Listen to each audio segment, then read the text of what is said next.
dia nggak ketutupan, dia hanya fokus sama biaya yang terlihat. Contoh misalkan ketika orang-orang udah punya kesehatan, udah punya BPJS, ketika dia sakit, udah deh ada BPJS. Contoh misalkan gagal ginjal gitu ya, cuci darah pakai BPJS kan bisa. Contoh kemoterapi bisa pakai BPJS mungkin ya. Ya karena mereka kebanyakan hanya fokusnya ke sini, yang terlihat aja.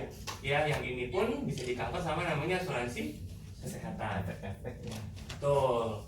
Tapi ternyata yang lebih besar ini yang tidak terlihat. Ya.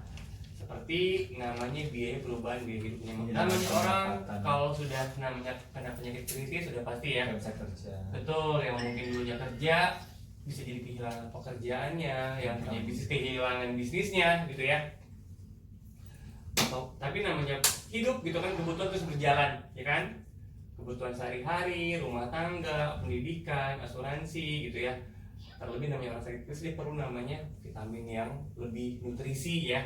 Yang ini siapa yang cover? Nggak ada yang cover kalau kita nggak punya namanya asuransi penyakit kritis ya. Contoh misalkan ada nasabah sakit kanker, perawatan ke Penang, nggak mungkin dong asuransi dia cover untuk biaya tiket pesawatnya, biaya hotelnya, akomodasi dan lain-lainnya.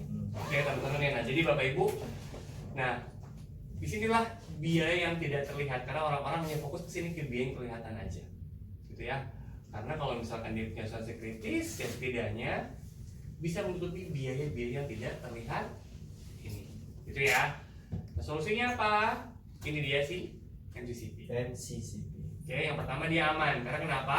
Kalau beli MCCP gitu ya, sehat, sakit ataupun meninggal dunia udah pasti dapat UP, ya kan?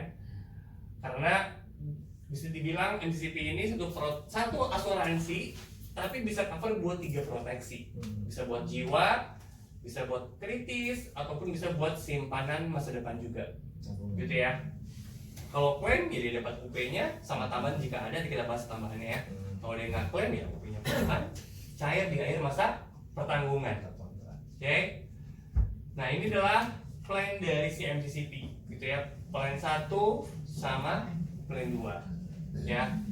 Kalau plan itu sih gampangnya, jika nasabah terkena salah satu dari ketiga ini, mana yang lebih dulu, UP-nya cair. Ya, meninggal dunia UP-nya cair, sehat sampai dengan akhir UP-nya cair, terkena penyakit kritis UP-nya pun akan cair. Nah bedanya kalau di plan 2 dia ada manfaat tambahannya, gitu ya. Nah bedanya apa? Ya pasti plan 2 lebih besar preminya, gitu ya. Kalau saya tetap bandingin sih usia 30 sampai 40-an, sebenarnya bedanya UP 1M ya cuma 2 sampai 3 jutaan sih Pak, nggak begitu jauh, gitu ya. Jadi saya kalau Bapak Ibu nanti kalau misalkan mau coba bikin proposal buat nasabah, iya coba dibandingin dulu sih. Kalau misalkan bedanya nggak jauh, lebih baik plan 2 ya. Karena kalau plan 2 kan dia di tahap awal, kasihan kan misalkan nasabah yang amit-amit